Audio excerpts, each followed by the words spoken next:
ഇന്ന് പോണ്ടിച്ചേരി വന്നിട്ട് first day ആണ് കേട്ടോ. അങ്ങനെ റെഡിയായി നമ്മളിതേ പോവാണ്. ആദ്യം ഫ്രഞ്ച് കോളനിയിലോട്ടാണ് പോയത്. എനിക്ക് ഒത്തിരി ഇഷ്ടപ്പെട്ടു കേട്ടോ അവിടുത്തെ ആ ഒരു സ്ഥലവും അവിടുത്തെ എല്ലാ ബിൽഡിങ്ങുകളും കാണുമ്പോൾ തന്നെ നമുക്ക് ഭയങ്കര സന്തോഷം. സ്വപ്നക്കൂട് സിനിമയിലൊക്കെ നമ്മൾ കണ്ട ഭാഗങ്ങളൊക്കെ നമ്മൾ നടന്ന് കണ്ട്. എന്തോ ഭാഗ്യം എന്ന് പറയും, ഒരുപാട് തിരക്കുള്ള സമയത്തല്ല നമ്മൾ പോയത്. അതുകൊണ്ട് ഒത്തിരി സ്ഥലത്ത് നിന്ന് നമുക്ക് ഫോട്ടോ എടുക്കാൻ പറ്റി, നല്ല സ്ഥലങ്ങളിലേക്ക് ഇറങ്ങാൻ പറ്റി, തിരക്കൊന്നും ഇല്ലായിരുന്നു.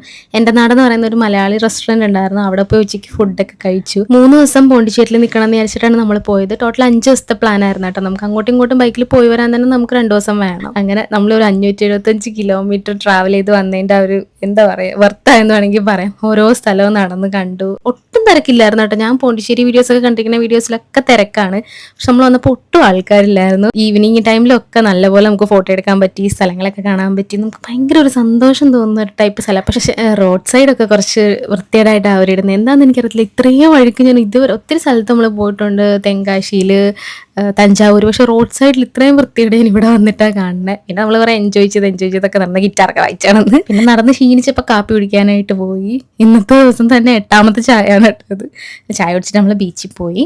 അടിപൊളിയായിട്ട് അവിടെ നിന്ന് കല്യാളുടെയൊക്കെ ഇടയിൽ കൂടെയൊക്കെ തിരമാല അടിക്കുന്നതാണ്. നല്ല ഭംഗിയുണ്ടായിരുന്നു. കുറേ നേരം അവിടെ നിന്നും ഫോട്ടോസും വീഡിയോസും എടുത്ത്. പിന്നെ കുറേ മനുഷ്യന്മാരെ പരിചയപ്പെടാൻ പറ്റി. തമിഴ് സംസാരിക്കുമ്പോൾ തന്നെ നമുക്കൊരു സന്തോഷം കിട്ടും. അവിടുത്തെ ആൾക്കാരും അവരുടെ ഒരു സ്നേഹവും എന്ത് പൊളൈറ്റായിട്ട് അവർ സംസാരിക്കുക, ഭയങ്കര സന്തോഷം തോന്നി. ഒത്തിരി ആൾക്കാരായിട്ട് പരിചയപ്പെട്ടു. പിന്നെ അവസാനം ഒരു കടലാസ് പൂവിൻ്റെ ഒരു വലിയ മരം കണ്ടു കേട്ടോ.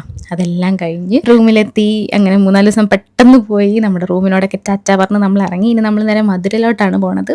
അപ്പോൾ അത്രയുള്ളൂ. ബാക്കി നാളെ ടാറ്റ.